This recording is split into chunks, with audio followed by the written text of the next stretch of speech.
Bismillahirrahmanirrahim. Assalamualaikum warahmatullahi wabarakatuh. Waalaikumsalam. Alhamdulillahirabbil alamin wassalatu wassalamu ala asyrafil anbiya'i wal mursalin sayyidina Muhammad wa ala alihi wa sahbihi ajmain. Alhamdulillah pemirsa, senang sekali kembali lagi bersama saya Muhammad Hizbullah dalam program Serambi Islami spesial kajian ulama dan umara. Insya Allah akan tayang setiap hari Rabu mulai pukul 04.30 waktu Indonesia Barat. Tentunya dengan tema-tema yang berbeda-beda. Insya Allah pada pagi ini pemirsa kita akan mengangkat tema tentang sesuatu yang sangat dekat dengan kita dan itu menjadi ciri khas dari agama kita, yaitu Islam adalah agama cinta.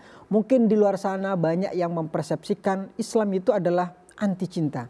Padahal inti utama Islam itu adalah cinta. Nanti kita akan membahasnya lebih dalam bersama dengan dua guru kita. Alhamdulillah beliau selalu memberikan ilmunya kepada kita. Yang pertama saya sapa terlebih dahulu guru kita Dr. Kiai Haji Helmi Faisal. Assalamualaikum Pak Kiai, sehat? Alhamdulillah sehat. Alhamdulillah, beliau tetap semangat nih. Ibu-ibu setiap minggu berikan wawasannya kepada kita. Kita doakan beliau selalu dipelihara oleh Allah Subhanahu wa taala. Dr. Kiai Haji Helmi Faisal adalah merupakan Komisi 1 anggota DPR RI. Ini konsep ulama dan umaroknya masuk. Okay. Kemudian yang kedua ada Gus Muda yang ilmunya bukan muda. Insya Allah juga sangat luas. Nanti akan memberikan wawasan kepada kita perspektif yang muda tentang Islam. Ada Gus Rihab Ilyas. Assalamualaikum Gus. Waalaikumsalam warahmatullahi Sehat Gus? Alhamdulillah sehat. Alhamdulillah beliau adalah Gus Muda yang baru saja menyelesaikan program magisternya di London, Inggris. Mudah-mudahan ini menjadi inspirasi buat kita semua untuk melihat Islam itu dalam berbagai perspektif. Dan juga ada sahabat saya yang suaranya luar biasa ibu-ibu. Kalau setiap hari Rabu itu dengar suara beliau, tersentuh kita. Ada Ustadz Asep Sihabuddin. Assalamualaikum Ustadz. Waalaikumsalam warahmatullahi. Saya lulusan LC. Lulusan? Lulusan LC. Lagi cemas. Mudah-mudahan bukan cemas secara rohani, tapi juga cemas hanya sifatnya duniawi saja. Baik, dan juga saya sapa dari Majelis Taklim Khairun Nisa Tugu Utara, pimpinan Ibu Irawati. Assalamualaikum warahmatullahi wabarakatuh. Waalaikumsalam. Bagaimana kabarnya Ibu, sehat? Alhamdulillah. Alhamdulillah, mudah-mudahan sehat, setiap minggu belajar agama, dapat ilmu. Mudah-mudahan ini menjadi bekal kita di dalam mengarungi kehidupan. Tema kita, ibu-ibu dan juga pemirsa yang ada di rumah, temanya adalah Islam agama cinta. Saya akan mengawali kajian kita ini dengan saya mengutip hadis dari Nabi SAW dan ini nanti menjadi bekal kita untuk membedah lebih dalam. Rasulullah SAW pernah bersabda, Ar-Rahimuna yarhamuhumur Rahman, irhamu man fil ardi yarhamukum man fis sama. Orang-orang yang penyayang, orang ramah, sopan santun dan penuh kasih sayang akan disayang oleh Ar-Rahman. Masya Allah. Maka sayangilah penduduk bumi, irhamu man fil ardi yarhamukum man fis sama. Kalau kita sayang orang, nanti bumi, makhluk-makhluk yang ada di bumi juga akan menyayangi kita. Saya akan langsung minta nih pandangan dari guru kita. Tapi sebelumnya mungkin saya akan persilakan Ustadz Asep dulu nih supaya lebih sahdu lagi. Siap. Kita akan bacakan Al-Quran dulu ya, izin Kiai Gus Ya, untuk betul, kita sama-sama mendengarkan Al-Quran yang akan dibacakan oleh Ustadz Asep Sihabuddin. Silakan. A'udzu billahi minasy syaithanir rajim. Bismillahirrahmanirrahim. وَمِنَ النَّاسِ مَن يَتَّخِذُ مِن دُونِ اللَّهِ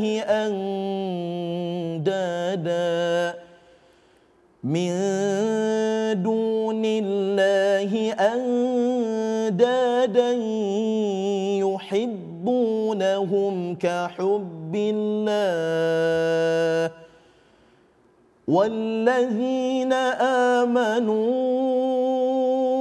أَشَدُّ حُبًّا لِلَّهِ وَلَوْ يَرَى الَّذِينَ ظَلَمُوا إِذْ يَرَوْنَ الْعَذَابَ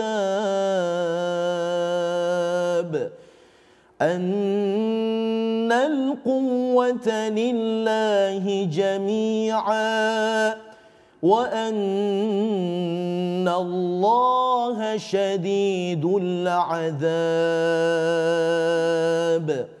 Sadaqallahul azim. Aku berlindung kepada Allah dari godaan syaitan yang terkutuk dengan menyebut nama Allah yang Maha Pengasih lagi Maha Penyayang. Dan di antara manusia ada orang yang menyembah Tuhan selain Allah sebagai tandingannya, yang mereka cintai seperti mencintai Allah. Adapun orang-orang yang beriman sangat besar cintanya kepada Allah. Sekiranya orang-orang yang berbuat zalim itu melihat ketika mereka melihat azab pada hari kiamat, bahwa kekuatan itu semuanya milik Allah dan bahwa Allah sangat berat azabnya, maka niscaya mereka pasti akan menyesal. Maha benar Allah yang Maha Agung dengan segala firman-Nya. Subhanallah, itu tadi pembacaan ayat suci Al-Quran yang sangat luar biasa dibacakan oleh sahabat saya Ustadz Asep. Terima kasih. Sama-sama. Semoga pembacaan ayat Quran tadi semakin meningkatkan keimanan dan ketakwaan kita kepada Allah Subhanahu wa Ta'ala. Kita kembali ibu-ibu, temanya adalah Islam agama cinta. Cinta maksudnya cinta apa nih Bu? Nanti kita akan mengetahui. Mungkin yang pertama saya ke Gus Rihab dulu sebelum ke Ki Helmi. Islam agama cinta. Apa satu kata yang kita sebutkan bahwa ketika sebut Islam, Islam itu cinta? Gus. Islam itu cinta karena dia itu rahmatan lil alamin. Rahmatan lil alamin. Ya, tapi cinta di bahasa Arab itu kan hub. Betul. Bukan rahmah. Rahmah itu kasih sayang kita maknaninya. Hub kita maknai cinta. Nah, hub dibagi menjadi dua menurut ahlul lughah. Ahli bahasa Arab membagi definisi hub atau cinta itu menjadi dua. Ya. Yang pertama namanya hubbul aqliyah atau hubbul aqli. Cinta menurut akal. Kayak orang sakit yang cinta minum obat walaupun itu pahit. Hubbul aqliyah. Aqliyah, karena ada alasannya. Dia minum obat itu, dia cinta minum obat itu. Karena dia mau sembuh, bukan karena itunya, bukan karena obatnya. Cinta beralasan. Cinta beralasan, akli, punya alasan. Yang kedua namanya hubbul atifah. Nah, hubbul atifah, cinta yang tanpa alasan. Nah, Islam nanti akan didefinisikan oleh kita bersama, kita bahas bersama. Masalah Islam ini dengan cinta yang atifah dan cinta yang akliyah. Baik. Jadi Islam itu adalah tanpa alasan. Mungkin nanti kita juga akan mengerti kapan disebut sebagai Islam itu dengan hubbul aqliyah dan juga hubbul atfiyah. Insya Allah nanti Kiai juga nanti akan memberikan pandangan kepada kita terkait dengan Islam agama cinta. Kenapa kita mengangkat tema ini Kiai? Karena memang saat ini mungkin banyak di luar sana yang belum mau mengetahui atau mendalami apa sebenarnya makna Islam itu. Kita nanti akan membahasnya lebih dalam lagi. Tetaplah bersama kami dalam program Serambi Islami TVRI.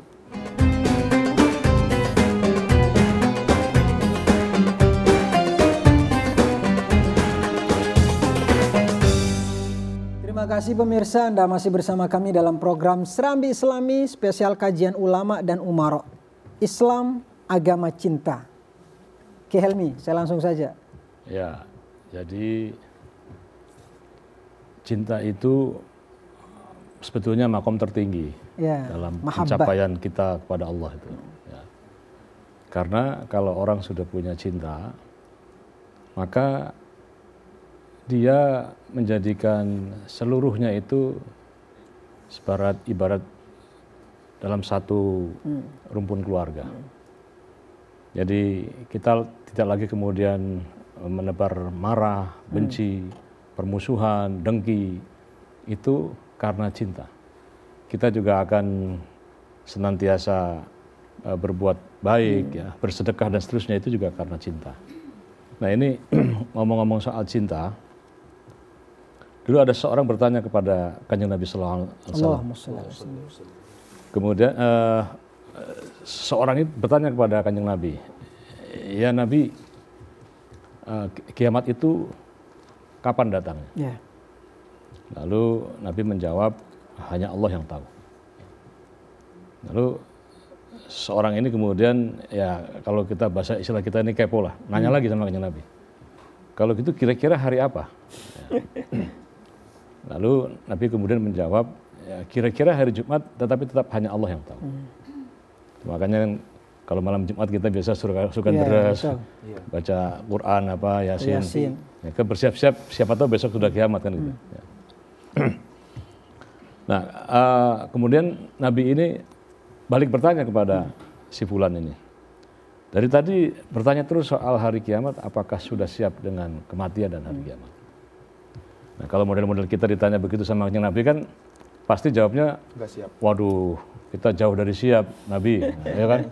Menjawab aja kita nggak berani kan itu ya. Paling kita berdiam saja.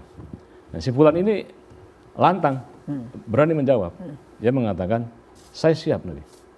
Lalu Nabi bertanya, apa modalmu atau bekalmu menuju kepada kematian dan hari kiamat? Dia menjawab, modal saya adalah saya cinta kepada Kanjeng Nabi. Lalu Nabi kemudian menyampaikan dawuh, man ahabbani kana ma'i fil jannah. Barang siapa yang cinta kepadaku, bersamaku di surga. Luar biasa. Jadi Hanya bermodalkan cinta. bermodalkan cinta. Ya. Jadi itulah yang kemudian jangan-jangan ibadah yang sedikit itu, ya, punya makom, punya kedudukan di sisi Allah itu karena ada cinta. Ya. Makanya kan kita sering mendapatkan ajaran-ajaran qaulun ma'rufun wa maghfiratun khairun min shadaqatin. Sedekah yang disertai dengan apa namanya itu? Umpatan-umpatan. Ya. Itu apa namanya lebih utama dengan senyuman lah. Ya. Ya. Jadi perkataan yang baik, ya, itu lebih utama daripada sedekah yang disertai dengan umpatan. Ya. Ya. Jadi misalnya kita dimintain tolong, kemudian kita ngasih duit, ini, ente rewel terus dari tadi minta duit terus itu. Ya. Itu masih mendingan kita, waduh, mohon maaf ngapunten saya sedang nggak ada duit ini ya. Tapi saya doakan mudah-mudahan nanti kalau saya ada duit saya dengan senyuman. Ya. Ya. Jadi perkataan yang baik itu yang disertai dengan senyuman, ya, itu lebih utama daripada apa namanya berbagi sesuatu tapi dengan apa namanya umpatan-umpatan. Nah, itu yang penting saya kira dalam Islam itu bahwa makanya sejak awal Islam itu turunkan sebetulnya menebarkan cinta, menebarkan rahmah. Baik. Jadi hati-hati soal cinta ini hati-hati. Ya. Karena apa? Karena dia punya makom. Ya. Jadi maka untuk itu janganlah kita menganggap remeh seseorang, ya. Karena kita nggak pernah tahu kadar cinta seseorang itu pada Kanjeng Nabi seperti apa. Ya. Kadar cinta dia itu bagaimana dalam malam-malamnya sujud kita semua tertidur itu dia takarrub pada Allah, itu banyak sekali yang rahasia. Baik. Nah kalau sejak awal kita menjadikan Islam itu sebagai agama cinta, maka kita nggak ada musuh. Ya, damai. Damai. Ya. Jadi semua itu kita anggap mereka punya orang-orang yang berniat baik terhadap Allah dan orang-orang yang berniat baik terhadap kita. Baik. Luar biasa. Jadi hanya bermodalkan cinta ibu-ibu, tapi bukan cinta palsu ya Kiai ya. Ya. Cinta beneran ibu-ibu. Jadi cintanya, tingkah lakunya, tutur katanya juga adalah bersendikan cinta karena Allah. Saya kembali kepada Gus Rihab. Gus, sebagai orang yang pernah lama tinggal di Inggris ya. Islam agama cinta. Ini kayaknya perlu kita promosikan kepada seluruh dunia, kepada seluruh umat manusia bahwa Islam siap bertetangga dengan siapapun. Islam siap membangun relasi dengan siapapun. Mungkin perlu ditekankan lagi kepada kita dan juga kepada seluruh pemirsa di rumah, Islam agama cinta. Ya. Jadi Islam agama cinta itu sering diajarkan, kita temukan di kitab-kitab kayak kitab Imanul Malaikah, nama kitabnya itu kecil kitabnya. Itu dia di situ ada tulisan Talabul ilmi yuhibbuhu kullu syai'. Orang yang mencari ilmu agama, al-ilmu berarti satu ilmu yang tertentu, maksudnya agama maksudnya. Ma'rifah. Ilmu agama, maka dia dicintai oleh seluruh sesuatu. Nah, sekarang kita membedah lafaz syai'. Syai' itu ada apa? Syai' ada jamat, ada nabat, ada hayawaniyat, ada insaniyat. Syai', jamat, benda mati, environment, tanah, terus nabat, tumbuhan, hayawaniyat, hewan, terus insaniyat, manusia. Semua hubbu ini bisa dicampur hubbul atifah dan hubbul akliyah. Di dalam yang semua. Di dalam semua.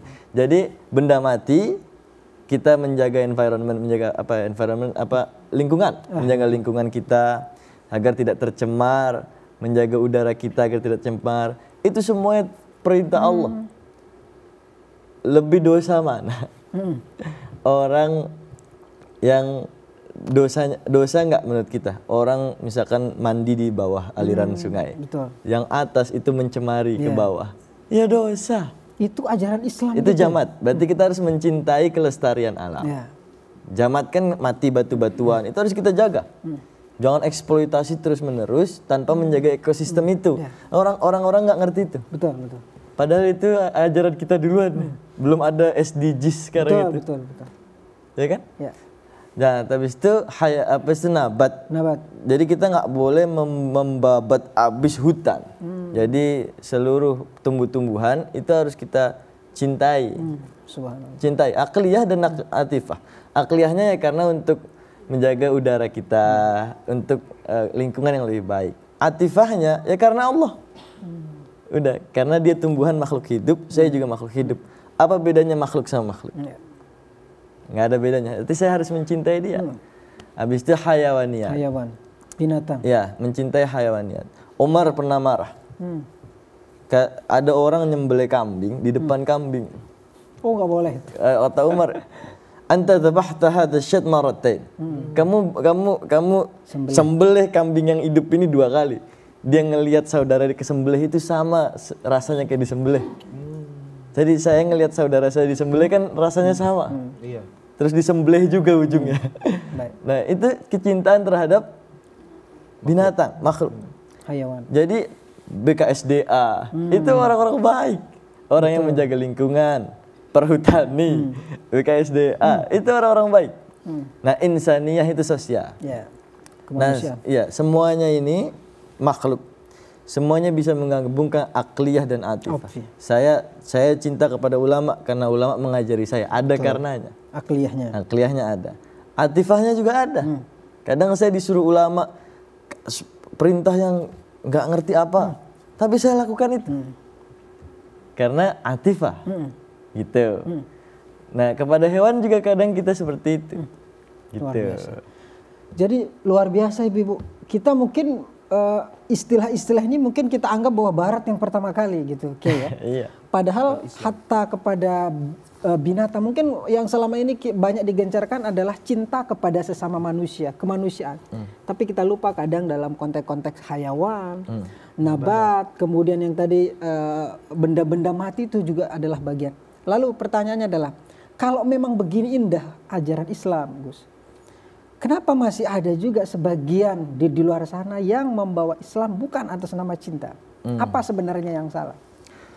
Sebenarnya kalau dia betul-betul memahami Quran dan dia betul-betul menelaah hadis dan mendengarkan para ulama-ulama yang sanadnya musalsal sambung sampai Rasul, itu pasti paham bahwa kita tidak akan bisa mencintai Tuhan tanpa adanya kita mencintai itu tadi syai', jamat, benda mati, nabat, tumbuhan, hewan dan manusia. Dan kita tidak bisa menghargai manusia jika kita belum pernah belajar untuk mencintai selain manusia. Baik. Iya betul. Nah, nanti cinta kepada Allah itu baru yang atifah. Nantilah. Baik. Saya kembali kepada Kiai Helmi. Kalau gini ajaran Islam, Kiai, Islam itu sebenarnya bisa menjadi peradaban besar Oh ya, ya. bagi umat manusia, bukan hanya bagi umat Islam. Iya betul. Jadi misalnya soal dimensi humanity, Ya, kemanusiaan, humanity, kemanusiaan. itu Islam mendudukan tempat juga yang sangat tinggi. Ya. Jadi misalnya begini, kita ada seseorang yang kelaparan, kita kasih dia makanan. Ya. Itu jangan hanya terlepas karena dia Muslim loh. Ya. Jadi barang siapa yang menolong seorang manusia, ya, itu pada dasarnya tidak telah menolong seluruh umat manusia. Itu dimensi humanity, kemanusiaan dalam Islam. Ya. Maka untuk itu tolong menolong itu nggak perlu kita melihat agamanya siapa. Betul bahwa ya terdekat dulu. Ya, kalau misalnya ada saudara kita yang memerlukan bantuan, ya, itu terdekat dulu. Tapi kalau di jalan kan kita nggak pernah tahu ya agamanya apa. Ya. Nah, maka untuk itu marilah kita ini menjadi agen-agen dari marketing, ya, yang menyebarkan Islam itu agama cinta, agama yang penuh dengan keramahan, penuh dengan kedamaian, sehingga ini akan menjadi satu model dakwah tersendiri bagi orang lain. Ya. Saya 2-3 tahun yang lalu lah beberapa kali sering membimbing orang itu untuk membaca 2 kalimat syahadat. Dan ketika saya tanya, selalu jawabannya adalah melihat contoh-contoh dari bagaimana beberapa tokoh dalam Islam itu mengajarkan tentang kedamaian dan keramahan. Ya. Bukan misalnya, oh saya itu melihat tayangan YouTube yang marah-marah gitu, enggak. Ya. Jadi kadang hal-hal yang menurut kita sepertinya biasa gitu. Nah, maka untuk itu Islam itu adalah agama yang penuh dengan kedamaian, penuh dengan cinta, penuh dengan keramahan.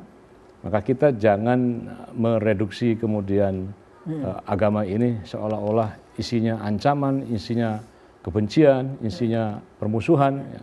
Saya kira itu jauh dari Islam. Ya. Baik, kita sepakat ya, Kiai.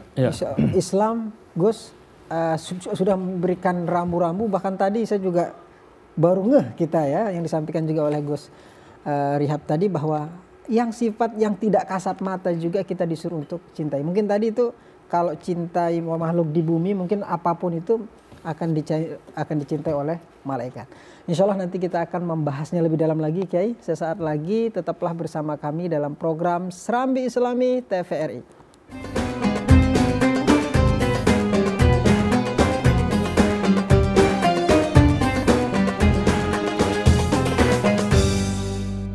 Terima kasih pemirsa, Anda masih bersama kami dalam program Serambi Islami spesial kajian ulama dan umara, masih dengan tema Islam agama cinta.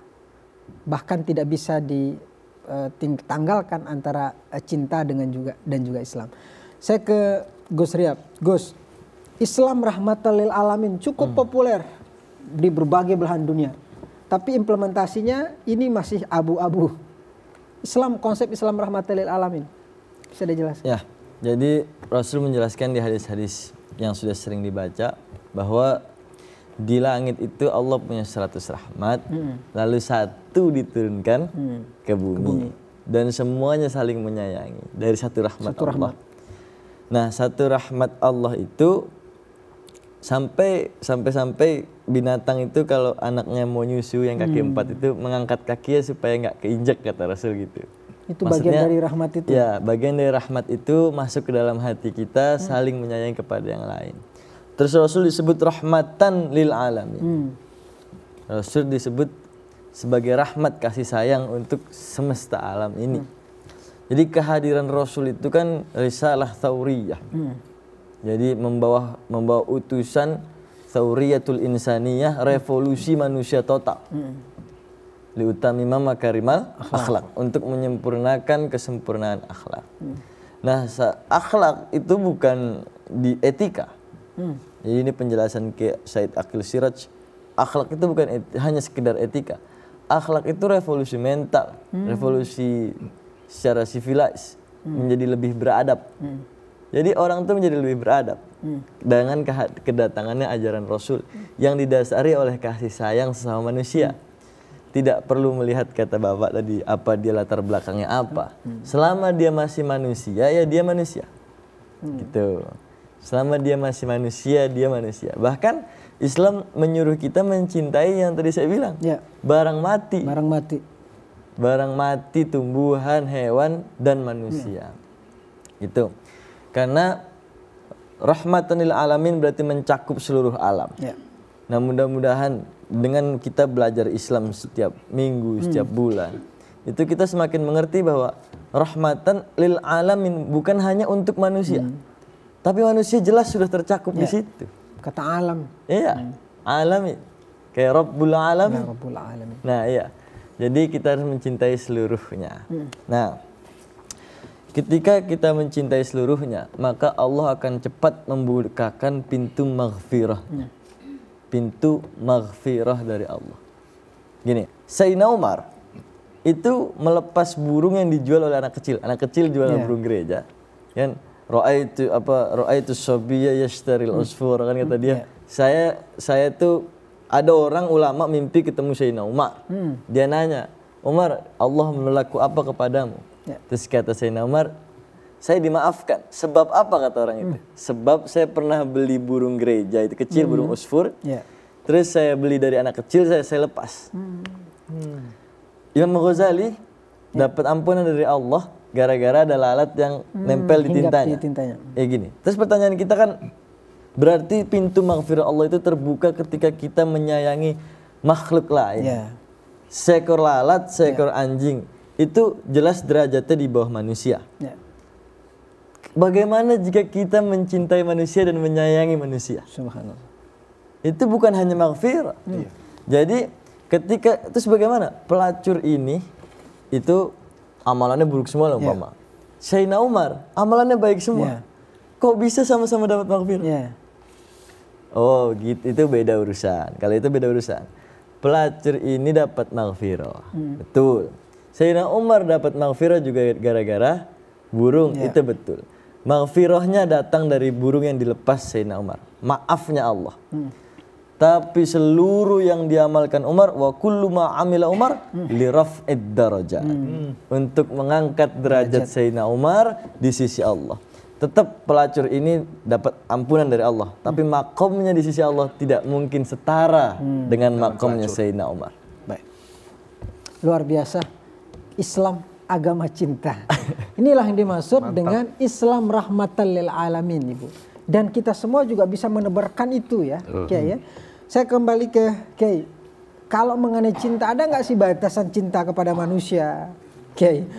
Atau mungkin bisa dielaborasi lebih dalam lagi terkait dengan Islam cinta dan Islam rahmatan lil alamin. Ya, jadi sebetulnya di Quran itu lebih banyak ajaran-ajaran kita itu dikembalikan ke bumi untuk bagaimana kita itu hablum minan nas, memperkokoh cinta kita melalui hubungan sosial kita dengan sesama manusia. Ya. Bahkan dalam banyak ayat sering disebutkan misalnya fawailul lil musallin, celakalah orang yang sholat. Sholat itu kan sebuah pekerjaan yang mulia. Betul. Kenapa bisa disebut celaka orang yang sholat? Ya. Ya, adalah mereka-mereka yang mendurhakakan anak-anak yatim, fakir miskin dan seterusnya. Ya. Jadi ini sebetulnya sudah penggambaran kepada kita, ya, bahwa orang yang sujudnya baik, dia pasti sedekahnya juga baik. Ya.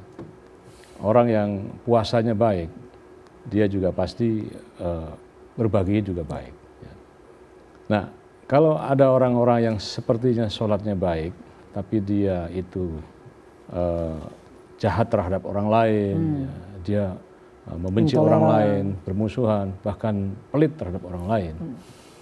Ya, pada hakikatnya dia belum sejatinya taqarrub kepada Allah. Ya. Karena sejatinya orang yang dekat kepada Allah itu juga dekat kepada manusia. Ya. Maka disebutkan juga sebetulnya tugas agama itu adalah ada dua yang disebut falyabudu rabb hadzal bait alladzi at'amahum min ju'in wa amanahum min khauf. Jadi ada dua tugas agama, saya kira yang pertama itu adalah membebaskan manusia dari al-ju', dari rasa lapar.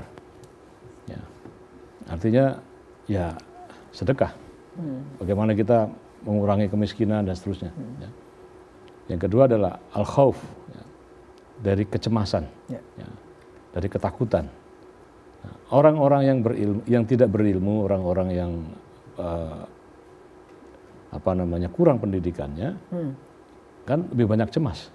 Nah, dia ini banyak sekali yang dia tidak ketahui. Ya. Maka untuk itu tugas agama adalah bagaimana membebaskan umatnya ini dari kemiskinan, dari kelaparan, dari ketertinggalan. Ya. Itu tugas kita semua secara kolektif. Nah, maka sejak awal, mari kita jadikan Islam ini sebagai agama yang penuh dengan kedamaian. Ya. Bahkan sejak awal, ayat yang sangat masyhur ya, bahwa dalam mengajaknya pun itu juga harus dengan cinta, ya, bil hikmah. Ya, ila sabili rabbika bil hikmati wal mau'izatil hasanah. Wajadilhum billadzi hiya ahsan.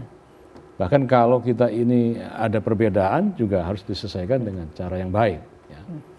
Nah, di luar sana kita sering sekali melihat ada yang mendakwahkan Islam tapi tidak bil hikmah. Ya. Bahkan mereka berbeda-beda cara menyampaikan perbedaan itu dengan menebar permusuhan. Ya, kalau jelas sekali kalau lihat dari ajaran-ajaran dari para ulama kita, para guru kita, ini jelas jauh dari Islam. Baik. Ya. Jadi sejak awal, marilah kita menebarkan benih-benih bahwa Islam itu adalah sebagai agama yang penuh dengan cinta dan rahmat. Baik, kalau implementasinya, Kiai, sejauh ini implementasi Islam agama cinta di Indonesia? Ya, saya kira kalau kita berangkat haji, umroh, dan seterusnya, ya, itu nampak sekali. Ya, bahwa potret keberagamaan orang Indonesia itu menurut saya itu teladan. Ya. Sekarang kalau orang Indonesia ada orang lagi sujud, apa kita berani ngelangkai orang sujud? Kan nggak berani. Ya. Kita menunggu dulu selesai atau kita melipir ke sebelah kirinya atau sebelah kanannya, membelakanginya. Gitu. Tapi kan nggak jarang kalau kita sedang haji atau umroh, kita sedang sujud dilangkai kepala kita. Tendang malah pernah. Ya? Saya pernah ditendang nih. Iya, pernah ditendang itu. Tendang saya. Semua pasti punya pengalaman itu. Dan nggak usah baperan di sana. Oh, jangan-jangan saya dulu di sana Indonesia. Enggak, itu memang budaya orang sana itu menganggap hal yang biasa. Ya. Ya, atau sesuatu yang dianggap bukan bagian dari akhlakul karimah mungkin ya. Nah, tapi orang Indonesia, jadi mereka akhirnya dalam rapat ini kadang-kadang menindas. Ya. Kita ini udah rapat, mereka datang udah geser aja kita. Kalau kita kan mau ikut soft itu kan selalu lihat mana yang kosong gitu kan. Nah, itu jangan heran, itu dari situ saya sudah kelihatan. Dan bayangkan Bu, semuanya ya. Menurut saya penerapan Islam agama cinta itu Indonesia itu terbaik. Contoh bagi negara-negara lain. Yang paling konkret adalah ini saya pernah dulu ya, Allah yarham, ketika saya ngobrol dengan Gus Dur dulu ya, saya masih aktivis di Ikatan Pelajar NU ya. Gus Dur itu tanya kepada saya yang saya tidak menjawabnya juga dan Gus Dur menjawabnya sendiri gitu. Itu kan sering di PBNU itu 2 lantai, kita sore sering sowan itu. Gus Dur sering tanya begini, tahu nggak kebesaran Islam di Indonesia itu? Ya, kan saya menjawabnya hutan kertas, ya gitu. Saya nggak ngerti gitu. Lalu Gus Dur menjawabnya, lihatlah Candi Borobudur. Nah, kan aneh ini kan. Iya, benar. Gus Dur bertanya, tahu nggak tanda kebesaran Islam di Indonesia? Candi Borobudur. Kalau kita jawabannya kan, oh tahu, Masjid Istiqlal gitu kan, pesantrennya banyak gitu kan. Gus Dur nggak, lihat Candi Borobudur. Apa yang ingin digambarkan Gus Dur? Kenapa Candi Borobudur, Gus? Gus Dur lalu menjawab, lihatlah, ini candi tempat peribadatan umat Buddha, bertempat di kawasan yang mayoritas umat Islam. Tidak, kita ini sebagai umat Islam ini yang mayoritas tidak merusaknya, tidak mengganggunya, tidak kita kemudian tidak merusaknya. Kita ikut sama-sama menjaga, merawatnya, bahkan kita ingin ikut membanggakannya. Ya kan kalau kita ke luar negeri ketemu orang bule, apa hebatnya Indonesia? Oh, we have the biggest temple in the world. Kita punya candi terbesar. Mana? Borobudur. Kan gitu. Ya. Kan kita misalnya tanya, Indonesia punya apa? Oh, saya punya Istiqlal misalnya. Saya seorang Muslim. Ya, tapi saya ngomong kita punya candi Borobudur. Jadi yang ingin disampaikan oleh Gus Dur bahwa tanda kebesaran Islam Indonesia, lihat candi Borobudur. Apa? Kita nggak merusaknya. Itu artinya ajaran Islam tidak mengganggu yang lainnya. Kita melindungi, bahkan memberikan kasih sayang kepada yang lain. Itu sebuah dakwah itu. Jadi banyak orang masuk Islam itu justru karena kelenturan kita, karena moderasi kita, karena toleransi kita. Bukan karena kita jihad takbir Allahu Akbar, bakar. Bukan karena itu. Itu semua orang semakin jauh dari Islam.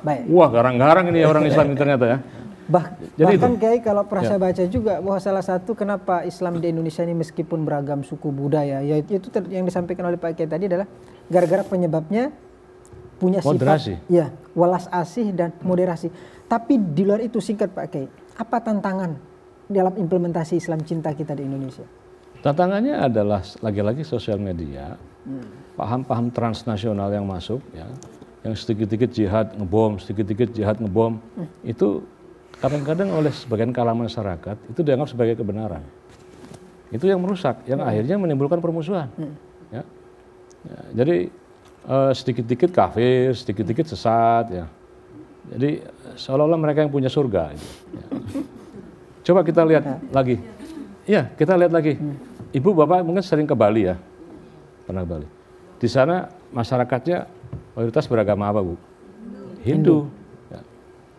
Kita ini yang Indonesia yang hampir 80% lebih ya, hampir 90% kita ini mayoritas umat Islam ini. Kan kita nggak mengganggu orang. Betul. Kemudian orang Bali ada pura, kemudian kita hancurkan apa-apa. Kita kan kalau ke Bali menghormati itu sebagai budaya. Ya. Misalnya nggak kita kemudian, ini orang ini kok menyembah apa ini kan? Enggak. Tapi kita harus hormati mereka. Menghormati. Ya. Ini luar biasa. Ini menurut saya cermin dari wajah Islam di dunia ini yang menurut saya sekarang ini menjadi teladan terbaik. Itu Indonesia. Baik, terima kasih Kiai. Mudah-mudahan contoh wajah Islam ini bisa menjadi banyak diikuti oleh negara-negara di luar sana bahwa Islam adalah punya satu contoh untuk menerapkan Islam cinta. Insya Allah kita akan membahasnya sesaat lagi. Tetaplah bersama kami dalam program Serambi Islami TVRI.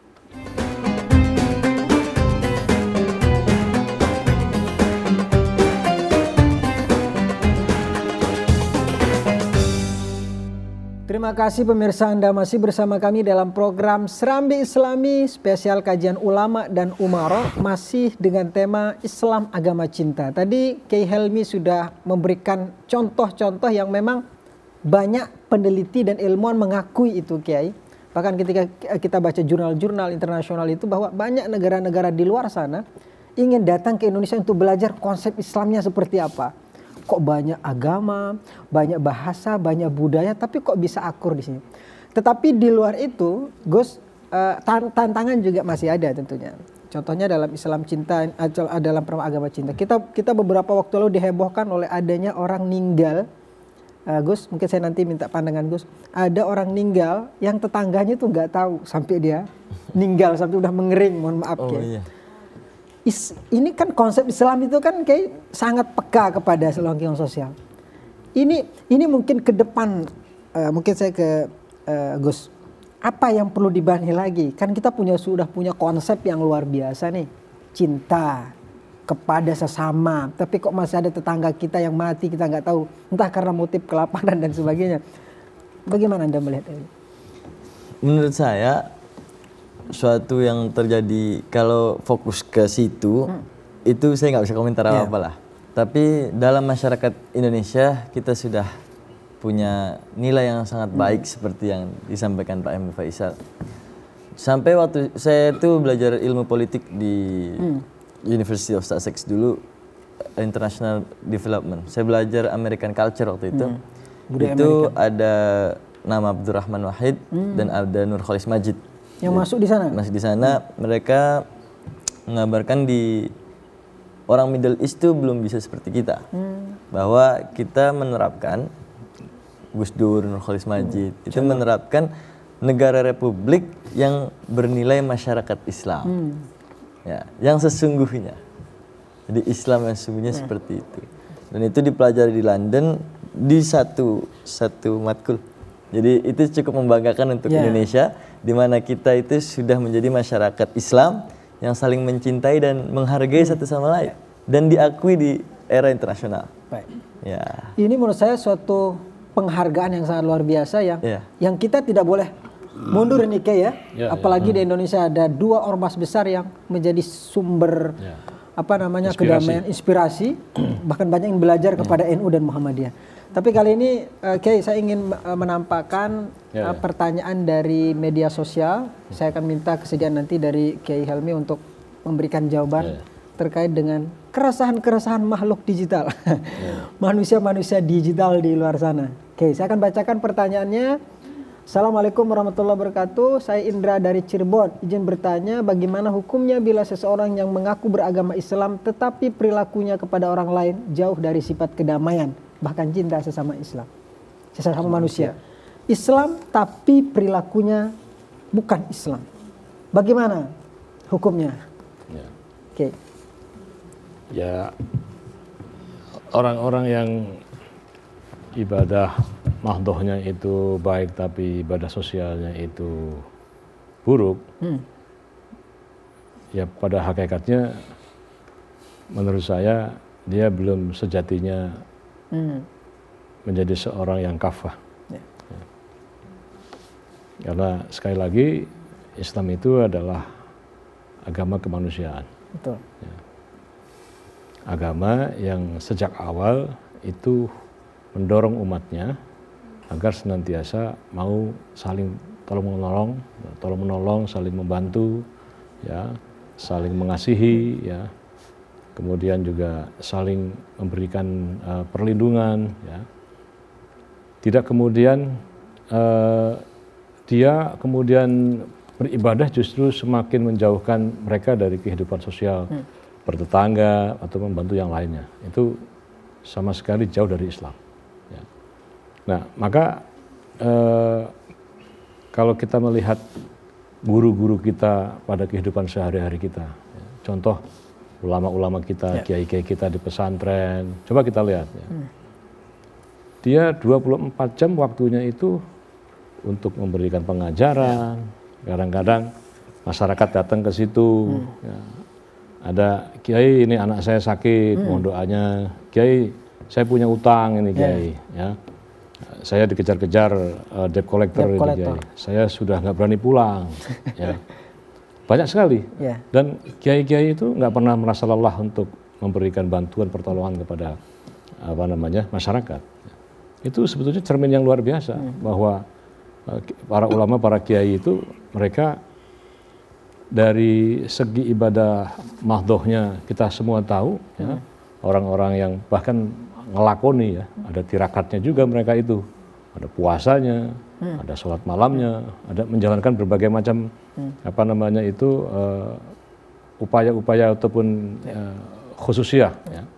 Tetapi dalam kehidupan kesehariannya juga mereka sangat baik sekali. Ya. Kan nggak ada tuh yang namanya misalnya kiai itu masyarakatnya itu jauh misalnya, nggak ada. Dia sangat berbaur kepada masyarakat. Berbaur kepada masyarakat. Itu kan contoh di sekitar kita, ya. Contoh di sekitar kita, contoh di lingkungan kita, yang menurut saya itu harus kita jadikan contoh dalam kehidupan sehari-hari kita. Jadi ibadah mahdhah, ibadah ghairi mahdhah itu harus seimbang dan baru dikatakan sebagai Islam yang sempurna. Sempurna. Oke, Gus, lihat bisa ditambahkan. Ya, jadi apakah hukumnya orang Islam yang tidak mencintai satu sama lain? Sangat tidak sempurna Islamnya. Saya tidak berani mengatakan dia hukumnya haram atau gimana. Karena semua ibadah mahdhah itu bertujuan untuk sosial. Apa tujuannya sholat? Apa gunanya kita sholat lah? Apa artinya lah? Apa hikmahnya lah? Kita sholat jika kita tidak menyayangi sesama manusia. Begini, di Hikam ada kitab namanya Hikam karangan Ibnu Athaillah Iskandari. Sesungguhnya Allah itu perintah kepada kamu tentang hal ini dan melarangmu tentang hal ini. Itu bukan karena buat dia, itu buat dirimu sendiri. Jadi umpama kita sholat pahalanya hanya untuk kita. Ya. Kita puasa ya pahalanya untuk kita. Ya. Kita jangan untuk kita terus. Terus apa yang kita berikan untuk orang lain? Harus ada implementasi yang kita berikan untuk orang lain. Dan itu adalah bahasanya Kiai Hilmi adalah taqarrub ila Allah yang mendekatkan lebih jauh. Ya, betul. Betul. Ketika kita mendekat kepada Allah dengan sholat, Ya. ya mungkin nantinya akan mendekat. Tapi prosesnya akan lama sekali ketika tidak dibarengi dengan kebaikan sosial, Ya. kebaikan Betul. sesama manusia. Jadi ibadah tetap jalan Gus ya. Oke, jadi ibadah tetap jalan, tetapi harus diimbangi juga dengan ibadah-ibadah ghairu mahdhah yang sifatnya bantu orang. Jadi sholatnya rajin juga nggak bantu orang, Ya, ya. jadi- Bukan sebaliknya. Gitu, Jadi Gus ya? melangkah dari syariat kepada hakikat namanya. Oke. Jadi syariatnya kita sholat, ya hakikatnya kita dengan sholat itu kita menambah rasa kita kepada orang lain, kepada lingkungan. Jadi syariat terus kita melaksanakan sholat itu, lalu kita terjun ke yang namanya hakikat sholat itu apa? Gitu. Baik. Itu Luar sama biasa. dengan kisah Nabi Musa ketika telah berjumpa dengan Tuhan, kemudian Nabi Musa kan, aku ingin sesering mungkin berjumpa denganmu. Lalu Allah menyampaikan bahwa temuilah aku kepada mereka-mereka yang perutnya lapar, mereka yang sakit. Ya. Engkau akan berjumpa denganku. Di perut-perut orang lapar. Ya, jadi kalau kita, maksudnya ya kalau kita membantu orang lain ya, nah, anak yatim, kita berbagi, ya, ada orang sakit kita jenguk, ya, itu pada hakikatnya kita sedang berjumpa dengan Tuhan. Rahman dan Rahimnya Allah ada di situ gitu guys. Baik, masih ada pertanyaan lagi, Kiai. Kita akan bacakan masih dari media sosial, Ustaz Asep. Nah, nanti juga saya minta Ustaz Asep untuk siapkan pertanyaan. Ya. Assalamualaikum warahmatullahi wabarakatuh. Ini dari Purwokerto, Gus. Saya Vina dari Purwokerto, izin bertanya, konsep cinta dan kasih sayang dari sudut pandang agama Islam agar kita sebagai umat Islam bisa menghapus cap Islamofobia di masyarakat. Gus, Islamofobia di Indonesia, bagaimana Anda melihat itu? Masih ada Islamofobia atau pandangan Islamofobia? Awal Islamofobia itu dari negara-negara Barat. Ya. Jadi di sana itu memang kalau kita melihat ya, itu memang orang Islamnya berpakaiannya berbeda dengan orang biasanya. Itu yang pertama. Cara berpakaian itu bisa mensegmentasikan antara orang Islam dengan bukan orang Islam. Di luar. Kalau di Indonesia lebih enak. Karena kita berpakaian sama. Ya, yang Islam, yang Kristen, yang Hindu, Buddha, semua pakaiannya ya biasa-biasa saja. Nah, konsep Islamofobia ini mengerikan ketika terjadi namanya 9/11 di Amerika. Di Amerika. Jadi mulai terorisme yang besar-besaran itu muncul lama-kelamaan menjadi Islamofobia. Kalau di negara kita juga terjadi Islamofobia saat penurunan Pak Ahok dulu. Itu jadi banyak masyarakat yang yang mulai lagi Islamofobia. Yang lebih mengerikan lagi adalah ajaran-ajaran yang dari luar negeri masuk ke tanah air ini, transnasional. Ya, lalu mengajarkan Islam keras, ya, Islam yang radikal, Islam ortodoks kalau kata anak-anak muda itu. Nah, itu membuat takut anak-anak muda. Nah, perasaan takut itu namanya Islamofobia. Nah, gini, caranya bagaimana menghindarinya? Yang pertama, caranya belajar dulu. Ngaji dulu. Ngaji dulu yang selesai, jangan separuh-separuh. Jadi ngaji dulu yang khatam. Yang ngaji selesai. Sama kiai-kiai yang kredibel. Terus setelah ngaji, implementasikan itu kepada masyarakat luas. Lewat sosial media maupun di kehidupan sehari-hari. Lewat interaksi relasi sosial. Lama-lama itu akan hilang. Gitu. Baik. Kalau Ki Helmi, Islamofobia, Ki?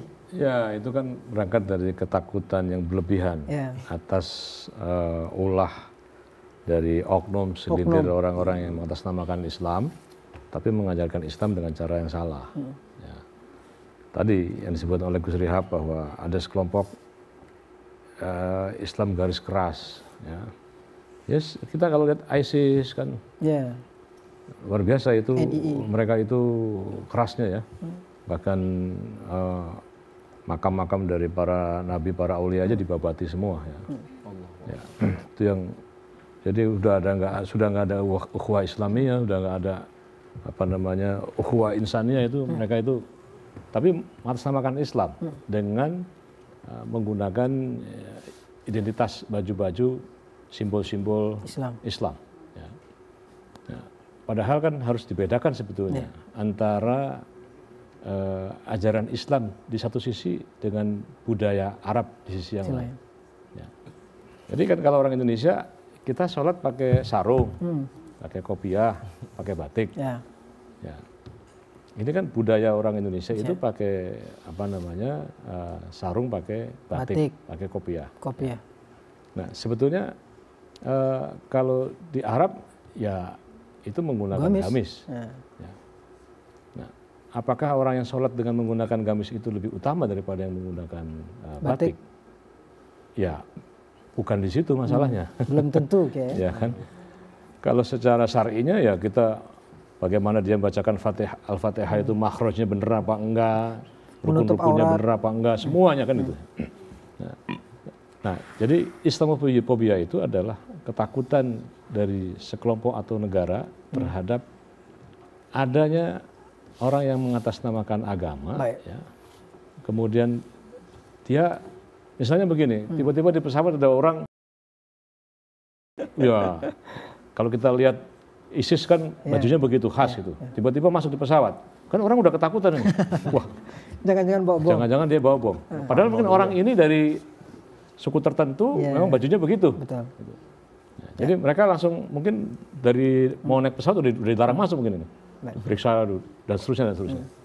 Nah, jadi menurut saya cara kita untuk menghilangkan adanya Islamophobia, terutama di Barat sebetulnya, ya, itu adalah ya terus saja kita ini menjadi bagian dari upaya kita untuk menunjukkan Islam adalah agama yang ramah. Baik. Terima kasih Kiai dan Gus Rihab. Insya Allah nanti kita masih ada sesi selanjutnya. Tetaplah bersama kami dalam program Serambi Islami TVRI.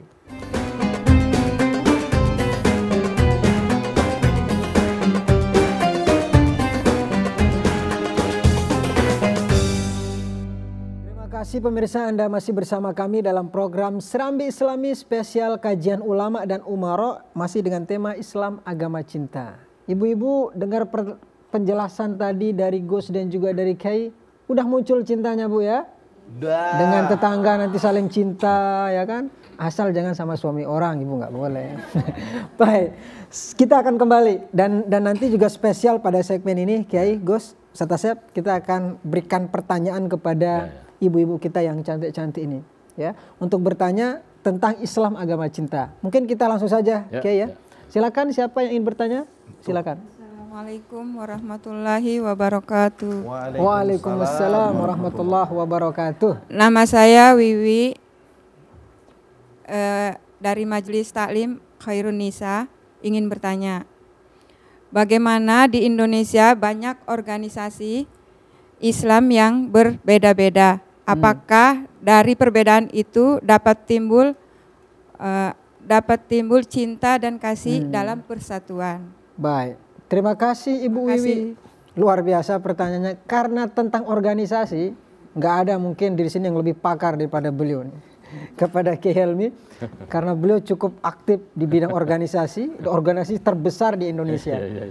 Kiai, organisasi banyak. Muncul nggak cinta di tengah perbedaan organisasi yang banyak itu di Indonesia? Ya, alaikum bil jamaah. Alaikum bil jamaah. Jadi sesuatu yang dikerjakan dalam kebersamaan itu sebetulnya ada keutamaan. Ya. Nah, apakah dengan perbedaan-perbedaan jamiah itu, ada NU, ada Muhammadiyah, ada Nahdlatul Wathon, ya Nahdlatul Wathon, Al-Wasliyah dan seterusnya. Apakah ini menjadi sesuatu yang merugikan atau menguntungkan? Ya, dari sisi dakwah. Ya, kalau dilihat dari perspektif Indonesia, yang growth pertumbuhan populasi Muslimnya, kemudian juga dari budaya dari sosial kemasyarakatannya, itu kan dari tahun ke tahun kan menunjukkan satu grafik yang sangat signifikan, ya, artinya lebih baik. Ya.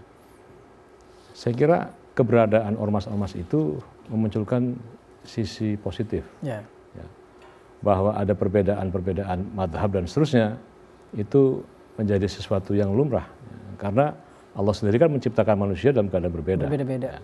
Itu konsep yang disebut dengan lita'arrafu, untuk saling mengenal, itu kan saling mencinta. Ya. Maka ormas itu boleh apa saja, ya, bebas apa saja, sepanjang ormas itu mengajak kepada kebaikan. Nah, jadi kalau ada banyak orang yang mengajak kebaikan, maka berlakulah yang disebut dengan fastabiqul khairat, berlomba-lomba di dalam kebaikan. Nah, berlomba-lomba itu kan ada yang saling individu kita berlomba-lomba, ada antar jam'iyah berlomba-lomba, bahkan antar negara pun kita berlomba-lomba kan itu. Biasanya kalau antar organisasi, Kiai, biasanya apa faktor yang paling sering menimbulkan dalam tanda kutip intoleransi, saling? Ya biasanya kalau sudah bersentuhan dengan politik. Politik. Ya. Jadi maka untuk itu sebetulnya yang namanya ormas itu ya dia jam'iyah keagamaan, bukan jam'iyah politik. Jam'iyah politik. Ya, karena dia jam'iyah diniyah ijtimaiyah, organisasi kemasyarakatan keagamaan, maka sejak awal kan ormas-ormas ini ya seluruh dedikasi dan perkhidmatannya adalah untuk agama, untuk masyarakat, untuk keagamaan. Mereka makanya fokus ke pendidikan, dakwah, kesehatan, sosial kemasyarakatan itu. Baik. Ya, tapi kalau jam'iyah politik itu ada urusannya sendiri kan. Baik. Bahkan kalau saya simpulkan, Kiai, dan juga Ibu Wiwi tadi bertanya, kalau semakin melihat perkembangan dari organisasi-organisasi itu malah bukan menjauhkan dari perbedaan, malah justru akan mendatangkan cinta gitu, Kiai. Betul. Baik, mungkin sedikit Gus Rihab bisa menambahkan. NU, Muhammadiyah, Nahdlatul Wathon, Persis, Al-Wasliyah, banyak sekali organisasi-organisasi yang ada di Indonesia. Mungkin tadi sudah lengkap sekali untuk Pak Himi, tapi saya nambahin paling menurut saya ya selama kita hidup secara harmonis, karena ittabi'u ahsana ma unzila ilaikum min rabbikum, kita harus mengikuti yang paling layak yang dari Tuhan kita. Mungkin kita cocoknya di NU, tapi ada orang lain yang cocoknya di Muhammadiyah. Nah, selama kita solid, nggak ada masalah. Baik. Selama kita solid, ibu-ibu, kita bisa bergabung. Jadi ini bersama-sama. saya melanjutkan tadi pertanyaan ini ya. Ini dalam kehidupan rumah tangga saja. Suami istri itu kan, saya mau tanya Bu, kita ini suami istri, ibu udah puluhan tahun juga berkeluarga, banyak samanya atau banyak bedanya Bu? Bedanya. Oh banyak beda, curhat ini. Curhat. Itu kadang-kadang kalau suami istri nih ya, kita lagi jalan malam mingguan mau makan itu, ya kan? Mesti kan kita tanya mesti kita. Mau makan apa? Momi atau Ayang, Mah, kita mau makan di mana Mah? Istri mesti jawabnya terserah papa aja deh di mana. Gak jadi tuh kayak kalau begitu. Ya udah kalau gitu mama aja yang menentukan. Kok aku lagi gitu. Bingung kita ini. Ya kan? Nah, maka ini ada kata-kata bijaksana. Ini yang bikin istri saya kata-kata bijaksana. Menikah itu bukan mencari persamaan. Tapi menikah itu adalah memelihara dan merawat perbedaan secara lebih indah. Subhanallah. Itu dahsyat itu. Luar biasa. Dahsyat itu. Ya kan? Itu berarti cinta, agama cinta. Berarti kalau kita gabungkan dengan organisasi, kita memelihara itu untuk... Ya, jadi adanya ormas-ormas yang banyak itu, kita memang tidak sedang mencari persamaan. Baik. Tapi kita merawat perbedaan itu secara lebih indah. Baik, luar biasa. Wah, itu clue-nya. Terima kasih, Kiai. Ini masih ada pertanyaan lagi, Kiai, Gus. Betul kita ya? akan... Masuk ya? Oh, masuk kata Ibu. Baik, ini masih ada pertanyaan lagi. Saya akan persilakan kepada Ibu siapa? Silahkan, Ibu. Waalaikumsalam warahmatullahi wabarakatuh. Saya Ibu Srianti ingin bertanya. Pada hakikatnya Islam itu agama indah. Ya. Tapi masih dilihat kenyataannya adanya pengkhianatan, kecurangan atau bahkan kejoliman. Itu bagaimana menyikapinya dengan hal itu. Baik. Sekian, terima kasih. Oke, terima kasih. Pertanyaannya mungkin saya ke Gus. Gus, Islam tapi faktanya realitanya adalah tindakan kezaliman, pengkhianatan dan sebagainya. Ini tampaknya kalau sebelum dijawab, tampaknya bukan Islamnya ya, saya, tapi orangnya. Iya. Silakan. Tapi Gus Rap sudah jelaskan kan dari zaman Nabi juga Mas sudah ada. Ya. Iya betul. Silakan Gus, tambah lagi Gus. Jadi Islamnya dalam bentuk konsep agama itu adalah sebuah agama yang membawa cinta kebersamaan, cinta kepada sama makhluk, cinta kepada segalanya, dan membawa kemudahan, membawa kesejahteraan, kasih sayang. Itu Islamnya, agamanya Islam ya. Tapi orangnya itu kan termasuk individual-individualnya. Jadi kita nggak bisa menentukan seluruh orang Islam pasti saling kasih sayang. Tapi agama Islam pasti kasih sayang. Gitu. Tapi orang Islam yaitu kembali kepada individual masing-masing. Jadi gitu. Menurut saya. Jadi kita harus promosikan Islam yang sehat, Islam yang penuh cinta, yang bisa mendorong masyarakat Islam luas untuk merubah kebiasaan-kebiasaan yang tidak mencerminkan itu. Gitu.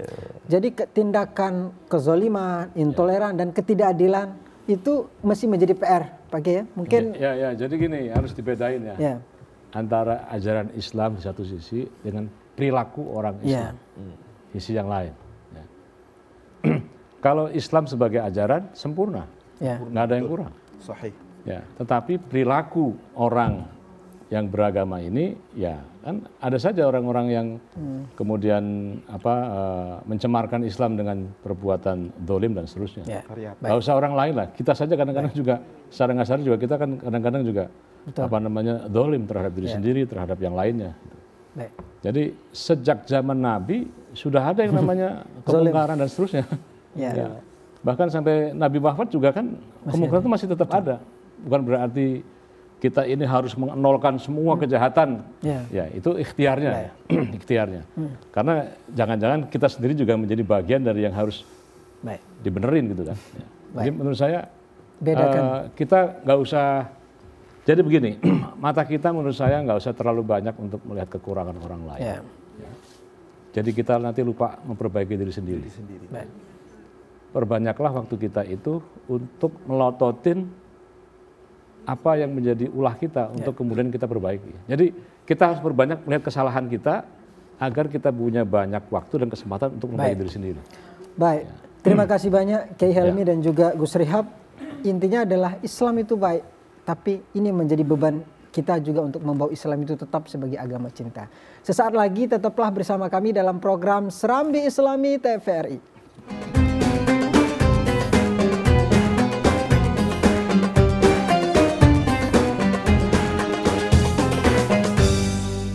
Terima kasih pemirsa, Anda masih bersama kami dalam program Serambi Islami spesial kajian ulama dan umara. Tidak terasa pemirsa dan juga ibu-ibu masih semangat? Sayang ini segmen terakhir Bu, semangat tapi alhamdulillah mudah-mudahan tetap semangat walaupun di segmen akhir.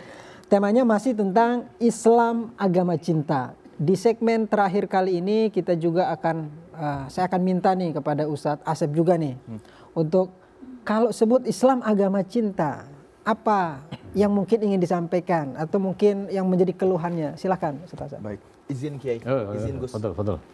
Para pemirsa Serambi Islami TVRI yang dimuliakan oleh Allah Subhanahu wa taala, ilmu yang dipaparkan oleh guru-guru kita ini sangat luar biasa. Saya Al-Fakir hanya menambahkan sedikit saja. Saya teringat dengan hadis baginda Rasulullah sallallahu alaihi wasallam yang diriwayatkan oleh Imam At-Tirmidzi. Kata Rasulullah, cintai sesuatu itu sekedarnya. Karena bisa jadi yang kita cintai itu nantinya akan menjadi yang paling kita benci. Dan bencilah sesuatu itu sekedarnya juga.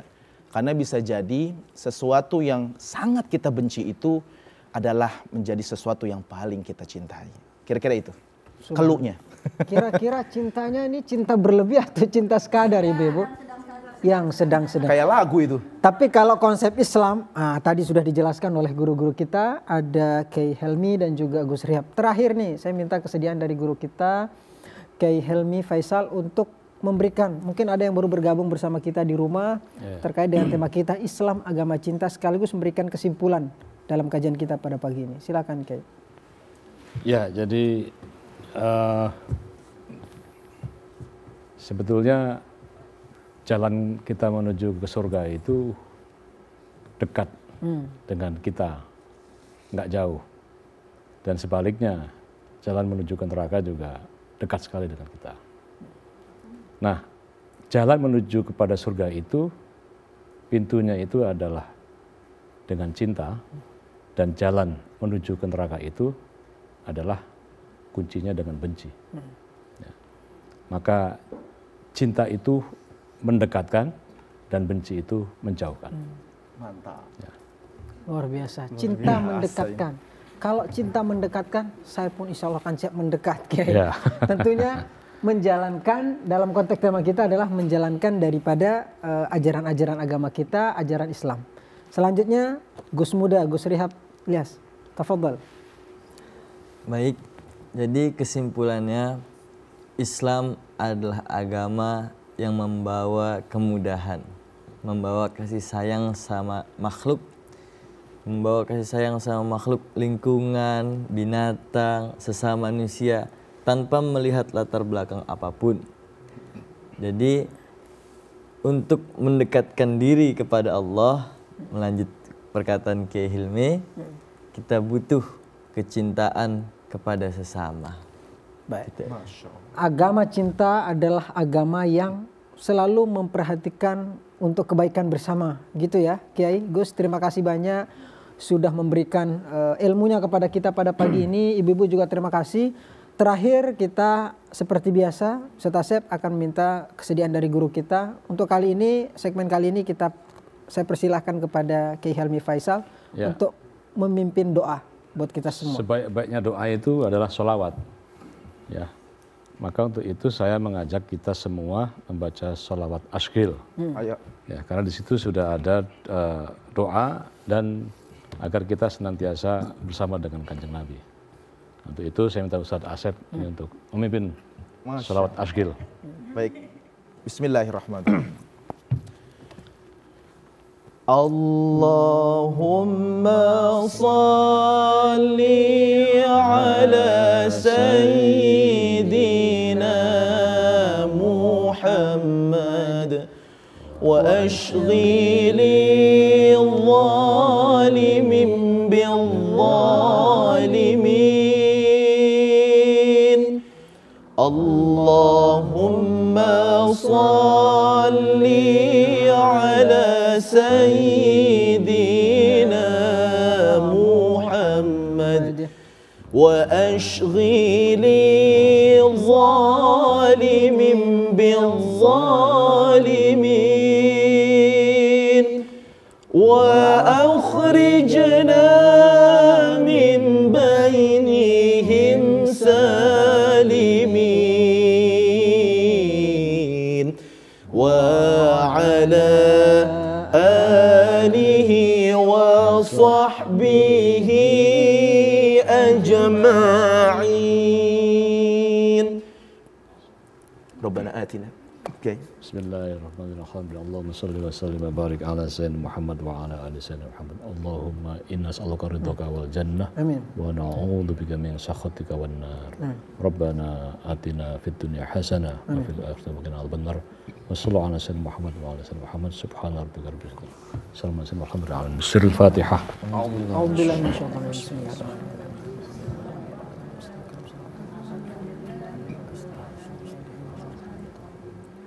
Baik pemirsa, itu tadi doa yang disampaikan oleh guru kita Dr. Kiai Haji Helmi Faisal. Mudah-mudahan doa tadi menjadi semangat kita untuk selalu istiqomah menyebarkan Islam agama cinta ke seluruh dunia. Tidak hanya di Indonesia tapi juga kepada seluruh dunia. Tentunya melalui, dalam konteks sekarang bisa melalui media digital dan sebagainya. Terima kasih sekali lagi Kiai Helmi dan juga Gus Rihab, Ustadz Asep, ibu-ibu semua sudah bergabung bersama kita dalam program Serambi Islami.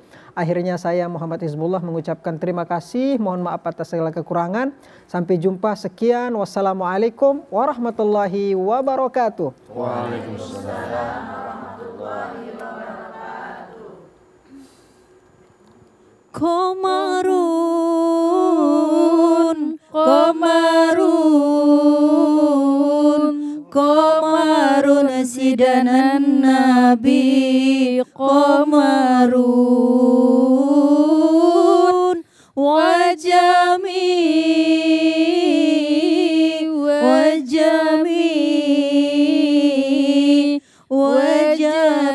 sidanan Nabi wajami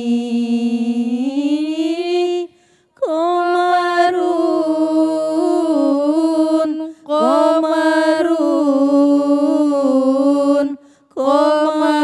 sidanan Nabi Komarun